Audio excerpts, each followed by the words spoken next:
Good evening, all, and welcome. Today I bring you a masterpiece by Jesse Clark, a truly terrifying story, and I have the pleasure to be joined today by Nightmareish Tales and Eve of Horror. So get comfortable and let the darkness take control. The hot air balloon blew up north from the Gulf, and the cold wind swept in south from Canada. When the two fronts collided over the states, their battle spilled over into a monstrous, rolling storm cloud not a few miles north of my lot in the woods.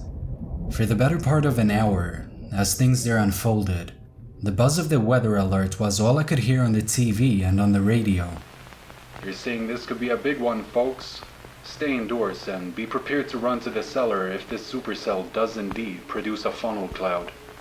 We'll keep you updated as more information becomes available. And all at once, I could see the black underside of the beast as it moved, and then the trees started to list and sway, and then the wind rolled up through the grass until it blew dust onto my trousers and into my hair. I whistled. "Come on, Shiloh. Inside, boy, let's go." The dog bounded up the stairs and I shut the door behind the two of us. Then it began to rain. Nothing but a drizzle at first, but then a pounding, howling downpour that fell in sheets and torrents. It turned the dirt into mud, and it poured from the gutters and it swept up against the windows like ocean surf. Shiloh, never one for thunderstorms if he could help it, lay down on the rug and covered his snout with a paw and began to whine. "Hang in there, boy. It'll be over soon." I sat down on the recliner and turned on the TV, and pet him absent-mindedly with my free hand. Of the storm, Well, do you think it'll produce a twister? it's hard to say right now, Debbie. The conditions we think are there. Especially here near Fairfield and over here in the Manchester area. You can see on the radar how that's playing out. So that's certainly a cause for concern that we're keeping a close watch on. Thanks, Kevin. And I'm getting word now that there's indeed a tornado watch now, in Fort Hutchins and in Charles counties. And of course, you can get a more comprehensive list of affected areas on our website at the bottom of the screen. To anyone in the path of this storm, especially in those areas, it is imperative that you are either prepared to move to a storm shelter on short notice or find a low place to hide. Without windows if at all possible.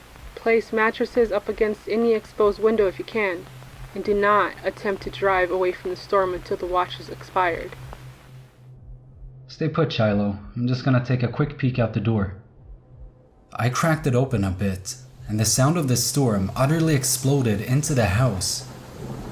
I could barely hear the dog bark over the sound of the wind and rain and the claps of thunder. Then a spear of lightning bolted across the sky. "Huh, it's a big one, boy," I shouted. "Might have to rev up that generator in a bit." I eased the door open a bit more and leaned out. Within seconds, I was nearly as soaked as the porch.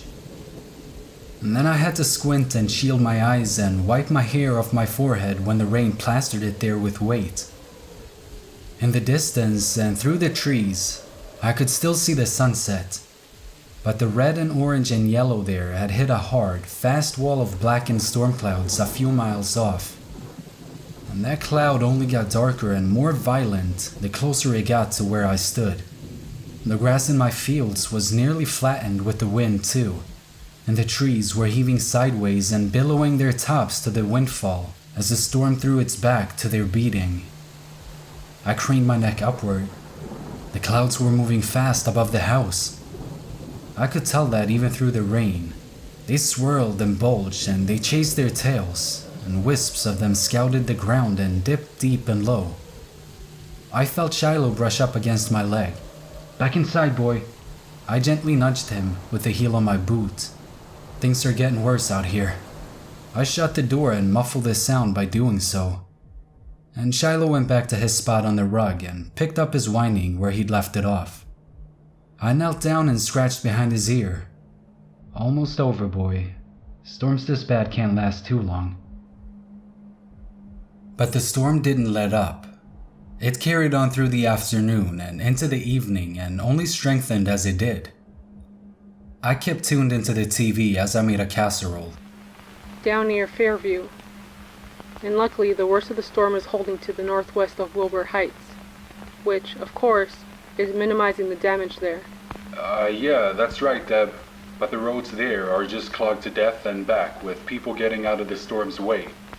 That kind of congestion could prove to be very dangerous if things do indeed decide to move in that direction. Well, we certainly hope everyone there gets themselves to safety before that happens. Shiloh had his nose pressed up against the window as the talking heads conversed. He was almost perfectly still. His tail was tucked, his paws were set wide, and he had one of his ears standing on end. Anything interesting out there, boy? He paid me no heed, so I got up and joined him at the window. The storm had reached a hurricane level of fury. The rain was flying in sideways now, and the bursts of lightning illuminated a number of downed trees at the edge of the yard. The rest of them continued to bend their spines to the wind. It's a wonder the power's still on, ain't it? I scratched the back of his head. He continued ignoring me, but when I got up to check on dinner, he barked. Shh. Hey, no need for that, Shiloh. Come on now. He barked again. Shiloh! He barked a third time and a fourth. Then his ears flattened up against his head and he backed up a little from the window and growled under his breath. You see something, boy? He barked again. I went back over to the window and did my damnedest to peer out of it. But all I could see and hear was darkness and wind. Come on, no more barking inside, boy. So where's this all coming from, Kevin? It's been churning non-stop for 12 hours now. Emergency crews can't even get over there to do their jobs properly. It's definitely lasting longer than anyone predicted. I'll give you that. But it's not unheard of for particularly powerful front collisions to result in longer-lasting supercell systems like this. We'll just have to see how it plays out. And has the center of the storm moved at all? Bizarrely, it hasn't, Deb. It's remained relatively stationary outside Wilbur Heights and Bell South, and it's actually gaining strength in certain areas, too. And of course, we're now getting some reports of widespread power outages and property damage in the Riverside area. Here's a video of the 7-Eleven at the intersection of Turner and Route 40. This was turned into us by an anonymous source. You can clearly see some severe structural damage to these gas pumps, and a lot of debris floating around the parking lot. It's not the best angle, but if you look right here, you can see part of the gas station's roof is kind of hanging off there. Fortunately, we have yet to hear any injuries or fatalities, but you know, there's only so much a lot of the older buildings out here can take. Unfortunately, that's right, Deb. A lot of the houses in Riverside and Port Harbor areas were built decades ago. And in some of the lower-end neighborhoods out there, the architecture is particularly vulnerable to high speed and prolonged winds like what we're seeing here tonight. Any advice for people who might be trapped in those areas for the duration? Well, you covered the bases pretty well earlier, I think, but it's worth repeating. Board up your windows or put up mattresses in case the glass shatters. And at all times, have a place in mind to run if things get particularly bad. Make sure it has no windows. Make sure it's low to the ground. Bathrooms and basements are good choices to run to in a pinch. And as a last resort, find a ditch or some other low ground to lie down in. And I believe that tornado watch has been extended. Is that right, Kevin? It has, yes. That's why knowing these safety tips is essential right about now. The watch has been extended to midnight in the Manchester and Fairfield County areas, and it's even been widened in scope to include Quartzsite Hills. Shiloh remained vigilant by the window, and I was staying up in the recliner, watching the news with coffee but dozing off here and there. The storm continued to rage outside.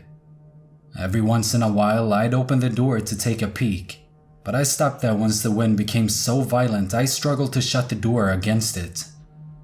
There was also the fucking... Shiloh yelped and my heartbeat slammed. Fuck! The dog leapt back into his defensive stance by the window, ears flattened to his head, hair up on end and teeth bared up to the gums. He barked again and then growled. Loudest clap of thunder I think I've ever heard. What about you, boy?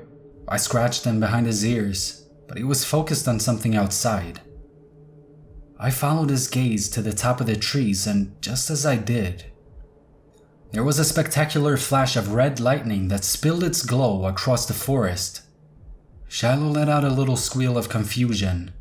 My mouth hung open a bit. The hell? The lightning flashed again. A deep, almost purplish red, thrown out by giant spears of electric power that shot to and fro. And through a small gap in the mist, I saw nearly to the top of the big storm cloud when it did. It was a colossal monstrosity obscured by the darkness of its own underside, a billowing, rolling titan of a storm cloud, lit from within the lightning and must have stretched for miles in every direction. God only knew how high up into the atmosphere it went. God almighty, I ain't never seen anything like that in my life. I rubbed Shiloh's back. Starting to think this isn't any normal storm, old buddy. The flashes of red lightning kept up throughout the night, and every once in a while they'd be joined by lancing snaps of blue and purple. It was a spectacular and breathtaking display, wondrous and otherworldly to behold. But I'd be dishonest if I didn't admit it was the most terrifying experience of my life. Meanwhile, the rain kept falling in sheets, and the wind had remained at steady, low hurricane speeds for some hours now. The front yard was littered with debris and branches and hailstones the size of a fist. The power flickered in and out too. I wasn't sure how it stayed on as long as it had, but it wouldn't hold much longer. It couldn't. I had the TV on while Shiloh and I watched the storm from the window, and I'd glance at it from time to time. The picture flickered and static filled up the screen in between shots of the news desk. Reports of red lightning are confounding over in Riverview where... Deb, this is unlike I've ever seen. This is not an ordinary storm. That cloud above, Cumulonimbus. Cumulonimbus hypercell is new classification? Well, it's... yes, and who... The feed turned to static, and then, with an audible snap, the power went out for a final time. I whistled and sighed. Just us in here now, boy. I hugged him tight and felt how violently he was shaking. I think I was shaking too. So for both our sakes, I kissed his head and said, "Glad you're here with me, buddy. That's gotta count for something." And we turned back to the window to watch the storm. Shiloh? Where are you, boy? I listened for him. A whine or a bark. But I heard nothing. My heartbeat quickened in pace until it was slamming. Shiloh? I started digging through the rubble of my home, tossing bricks and shards of glass and chunks of drywall to the side, and they started forming a pile behind me. Come on, boy. Don't you do this to me. Don't you do this. I dug and dug and dug until my nails had fallen off, until the skin of my fingertips peeled back to the bone, and then I dug some more. It was nowhere to be found. My dog, my best friend in the whole world, crushed under the weight of his own home. I couldn't begin to imagine. Shiloh, please. Come here, boy. Come on, I need you.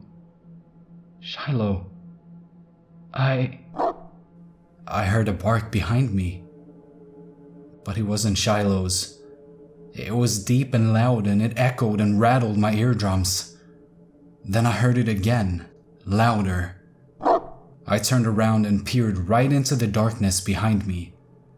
It was thick and it was black and nigh impenetrable. But it was far from empty. I could feel the wind getting stronger until my hair was flying and my skin began to peel away. I couldn't breathe. Then there was a flash of that red lightning, and for the split second before it hit in that light, I saw a tornado of incomprehensible vastness bearing down on me to destroy what it hadn't destroyed the first time. Shiloh! I bolted upright and gasped and grabbed at my chest. I was still at home, covered in sweat but alive and awake in the darkness. I could still hear the howl of the storm outside. I breathed a sigh of relief, and then Shiloh plodded up and started licking my face. Hey there, boy. Sorry about that, buddy. I scratched behind his ears. Just a bad dream. I looked at my phone. 5 in the morning. I'd managed to get nearly a full night's sleep in spite of everything. You hungry, boy? I got up and used a flashlight to find the dog food bag. And then Shiloh inhaled his breakfast while I looked out the back window. Can't believe it's lasting this long. It truly was incredible. The rain had abated a bit, I could see. Not a lot, but a bit.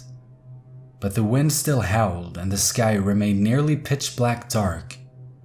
Not a drop or note of sunlight made it through the canopy of cloud cover, but the frequent pulses of that red lightning afforded me enough visibility to appreciate the wreckage of my yard.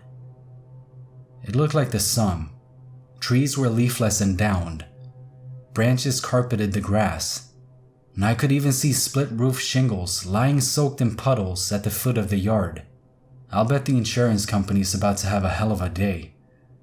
Hey boy, I'm gonna run outside and see if I can't turn on that generator. He ate the last bite of food and turned to me. You stay put, okay?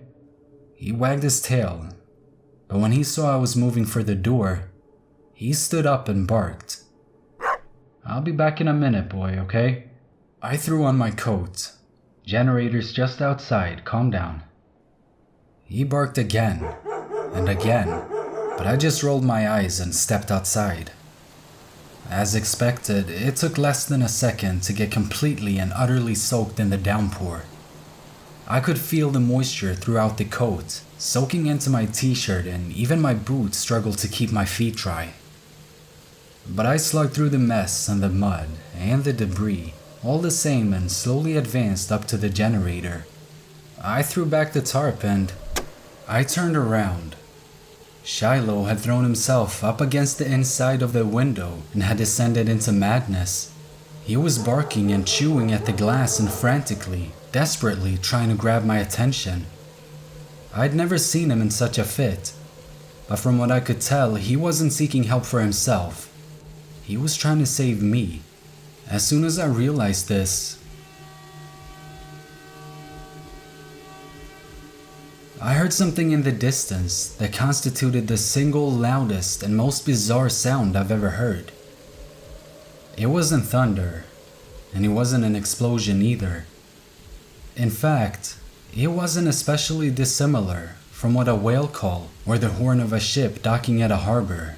It was a deafening, animalistic sonic blast that lasted for several seconds and carried hard and steady over the thunder. I felt my blood beat washed to a stop, and then I turned. I couldn't see much, but I saw enough. There was something in the cloud. A formless mass moving east and still well behind the mist. And then I heard the sound again.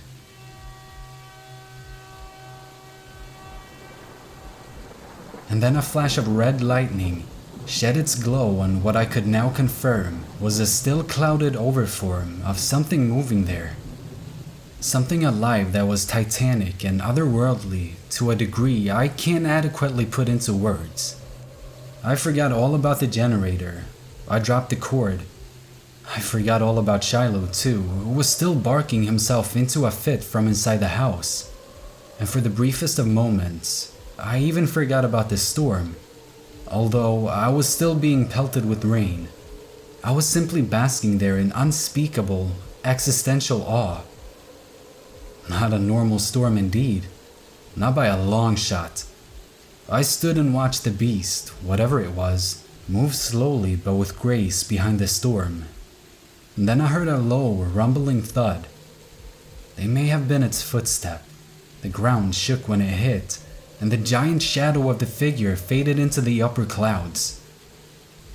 And then the storm resumed as before with a spectacular clap of thunder that shocked me back to reality. I looked over at Shiloh. He'd calmed down a bit and was now looking at me through the glass as if to say, "What the hell are we still doing here?" He was right. We couldn't stay here. Of course we couldn't stay here. I didn't know what this storm was, or if it was even a storm to begin with, in the strictest sense of the word. But I had no indication it was letting up anytime soon, and I didn't know what that thing was. "Alrighty, boy." I said it under my breath, more to myself than to him. "Alright, let's get the hell out of here." It took me mere minutes to throw a bag together. Clothes, electronics, toiletries, other necessities within the grasp of convenience. And to get that and Shiloh situated in the truck, I'd thrown it all in haphazardly. And in my haste, I was positive I forgot something. But I didn't care. I just wanted to leave. To get as far away from this place as I could before things got worse. I didn't know what was waiting for us out there either. I didn't know how far the destruction went, or how wide-reaching the storm was, or if this was all indeed some kind of apocalyptic level event. But if that was the case, and if we got caught in the middle of it, then at least we'd know for sure before we died. It wasn't exactly a comforting thought, I had to admit, but the possibility of escape was, certainly. I locked up the house, not like it mattered. And then, after throwing up the hood of my jacket and zipping it to my chin, I grabbed the handle of the garage door and threw it up, letting the wind and rain and hail blast its way inside and soak everything. So violent was the storm that it looked like we were staring out into a blizzard. The wind-whipped rain was flying in just about every direction, not just down, and in the fray, too, were rocks of hail and leaves and sometimes whole branches. "Alright, boy," I shouted as I climbed into the truck. "You ready?" He looked at me and he didn't whine or bark or make any sound or movement whatsoever. "My thoughts exactly, bud." I rubbed his head and turned the key. The truck, which luckily had nearly a full tank in its gut, revved into life. And then I eased my foot onto the gas and off we went, high beams on, windshield wipers on full blast. The driveway was rough with debris, so the truck bounced and jostled as we made our way towards the wooded path that led out onto the main road. God, let that road be clear. I knew the odds were against us, but I didn't have it in me to think about that right now. I just kept going, 5, 10, 15 miles per hour, through the surf, the storm, and the hail. The trees offered some manner of shelter at least, and spectacularly, the road was clear enough to drive through. None of the felled trunks had barricaded the path forward, but I didn't want to wait around for that to happen. It looked like it could at any second. So I hit the gas harder, and we fell into gear and shook and rolled all the way down to the Hill Farms Boulevard. "Can't believe we got this far, huh, boy?" Shiloh was whimpering in the seat next to me. "Hang in there, champ. We'll be out of this mess before you know it." I said the words, but I'm not sure if I believed them. We drove north for hours. Occasionally, we'd see a tree on the road, or a pile of debris, or an abandoned car with its blinkers still flashing through the fog, and we'd navigate accordingly. But by the roads were clear, and I wanted to exploit that fact to its end, before the whole damn town and all of nature's wrath came down on top of us at once. I tried the radio on multiple occasions too, but there was nothing to be heard there but static. I gave up after the third attempt. A burst of red lightning streaked across the whole sky at once. Shiloh didn't respond. But when the thunderclap hit, he jumped almost entirely off the seat.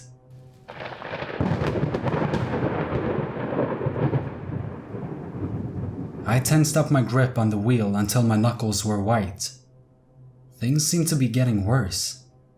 I didn't want to admit it to myself, even in my head, but it was true. Are we going the wrong way? The wipers were overwhelmed with the onslaught of rain. So intense was the downpour, in fact, that I was getting dripped on despite having the car sealed up tight. To boot, there was the almost complete lack of visibility. I could see maybe 50 yards ahead when the rain parted in the wind, but not an inch more. At its worst, I could see nothing but mist and cloud. I'd reduced my cruising speed to 10 miles per hour to accommodate this. The gas tank said a quarter. It carried on this way for over an hour before Shiloh sat upright and started whimpering and pawing at the window. I looked out the glass on my side. We were downtown, I saw. It's a small, isolated place, so downtown is about 3 intersections wide in any direction. But in the shroud of fog and rain, it looked expensive and mysterious. Light poles, minus the light of course, loomed out of the cloud and hung gloomily over the road. I could see storefronts too. Windows and doors were boarded up on most, but in a few, Carl's Pharmacy and the subway among them, the doors were thrown in and the interiors gutted. Debris and rubble littered the sidewalk. And as had been in the case in my yard, the road became rough and uneven as a result. Looks like hell out there, doesn't it, boy? Shiloh kept pawing at the glass, but then he stopped all of a sudden, and he perked up his ear. I listened too. What in the hell? For the first time in nearly 26 hours, we began to hear silence. The rain slowed from a torrential downpour to a steady rhythm, then to a drizzle. Then it stopped altogether, and the wind, which had brought up an incessant howling since yesterday morning, abated too, all the way down to a hint of a whisper.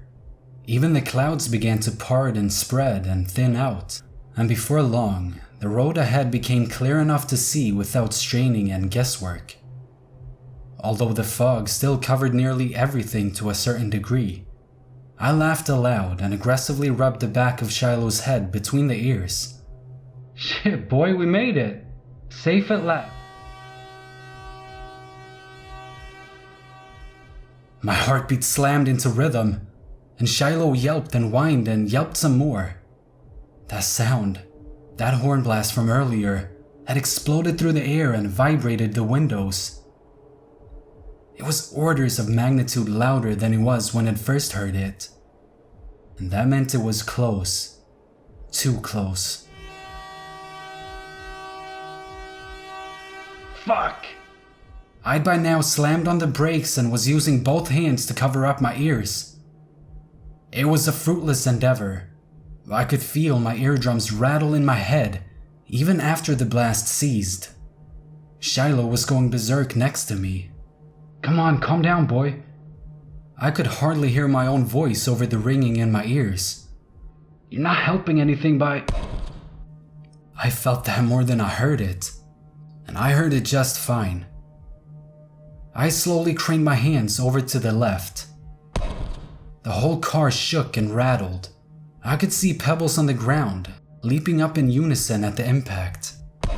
And there he was, a leg. A leg that more closely resembled a California redwood in complexion and size, although it dwarfed even that.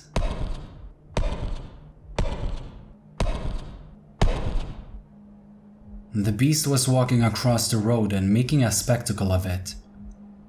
I could only see the lower half of its legs as it moved. The rest was still shrouded by mist and fog and cloud. But even that was an awesome and terrible sight to behold. It took a full minute for the Titan to cross the road and carry on its way to the east. Slowly, I eased my foot to the pedal and we began to roll forward again, but I never slowed up the rate of my heartbeat. The horn blast sound drifted away with the wind, and soon the center of town was behind us and fading deep away into the mist in the rearview mirror. The road remained rough for another mile or so, but the storm continued to clear up and visibility improved at a slow but steady rate until the view obstruction was negligible. Hang in there, Shiloh. The poor dog was so exhausted he almost lacked the energy to care. We're almost out of here, boy. We're almost free. But then, the last of the clouds parted ways, and we saw it. A scene of awesome and spectacular devastation. The whole of Forston County, what had been a sparsely populated region of wooded wilderness stretching from Wilbur Heights on its southern neck to Phillips Creek to the northeast, had nearly ceased to exist. In its place now sat a desolate, grey pit of impossible scope, miles across and miles deep, reaching down into the earth like an excavation site or an industrial mine dug up to unearth something of utterly mammoth size. There were no living trees, or grass, or running water, or any signs of wildlife here, just endless grey rock and stone, spiraling down deep and then back up and then stretching off into the distance, until it ran up against another wall of fog and storm clouds, 10 or 12 miles down. God almighty, boy, I said, and I leaned down to view the scene from his side of the glass as we scrolled by. Doing so brought the sky into view. Will you look at that? Above the pit, spilling its ruby scarlet light out over the landscape below it, sat the swirling red center of the storm. The relative calmness of the air beneath it hinted its purpose was not particularly unlike a hurricane's eye. And yet, it was so thoroughly covered up with clouds it blotted out the sky entirely. Red lightning cracked and snapped in increasing frequency and intensity the closer up to the center things got. And at that center sat a swirling, blood-red vortex from which everything appeared to emanate and spread.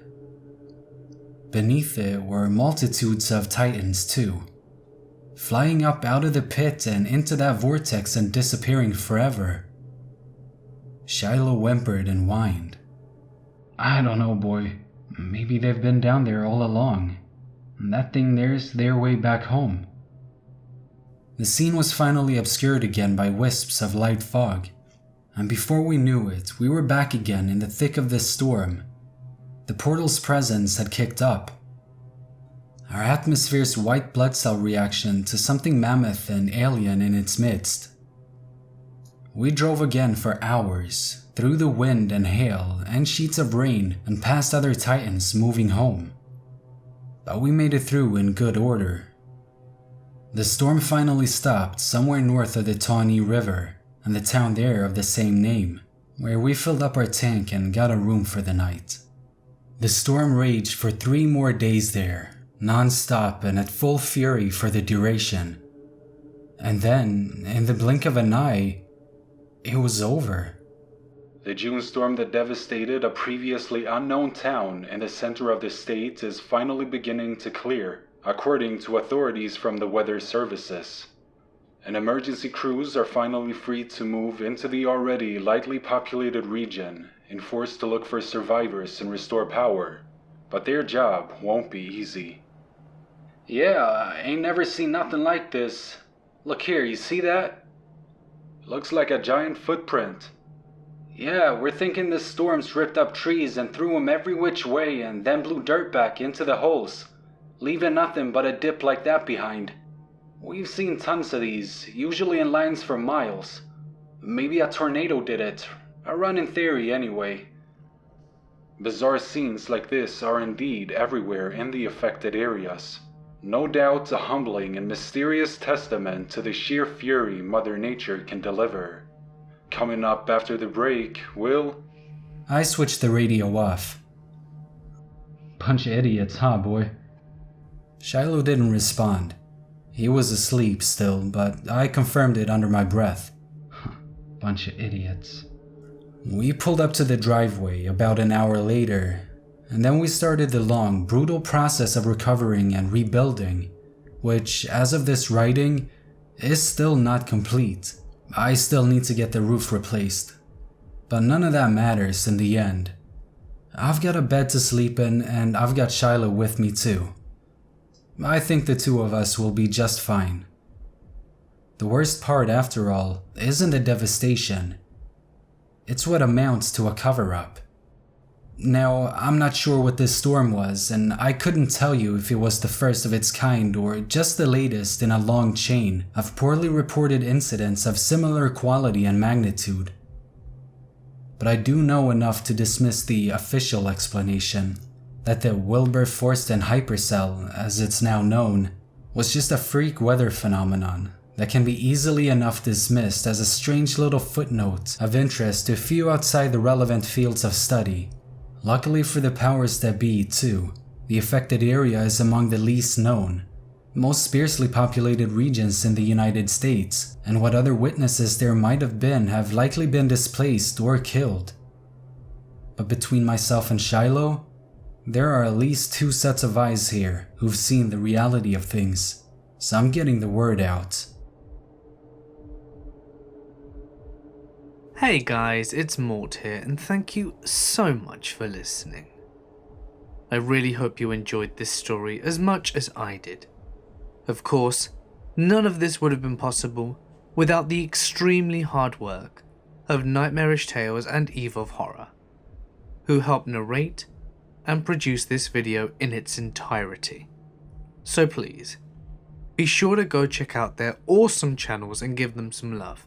You'll be able to find links on screen now to check them out.